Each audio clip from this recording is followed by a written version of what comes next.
as a sound designer, ultimately you're a designer, which means you have a client. You're employed to be an extension of somebody else's creative vision. And when you're dealing with material like this, I mean, Shaun Tan is has become such an important artist with a massive international fan base. I was quite familiar already, but I had to get really familiar with not only the material, but how Shaun thinks about his material.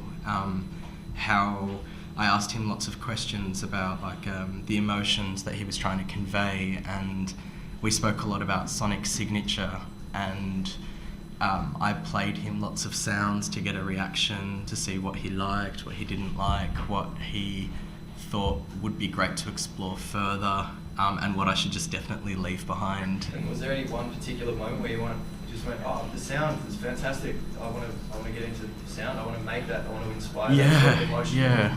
There's a very racist movie called True Lies. The toilet scene from True Lies, I don't know if you're familiar with it, where Arnie is he's got this video split thing in his camera, and the terrorist comes in and they machine gun all the toilet doors, and then they fight for a bit, and then they end up on a motorbike and a horse, and then they end up in a glass elevator, and then they get to the top of the building, and then the sound design in that film is completely spectacular.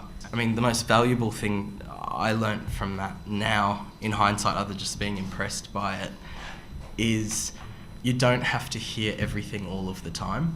And that little scene, that 15-minute block, is so selective about what you hear. And I think many sound designers have made the point that you can only really process 1 to 3 sounds at any one time. And so if you have a scene where there's so much hectic shit going on and it's huge, pick your one element that's so emotionally relevant and run with that, and then flip it to the next thing that's relevant, and soon enough you create a dialogue with your audience. At Triple R, everyone playlists their own music. They, often organise all their own interviews. They kind of steer the ship themselves. So, yeah.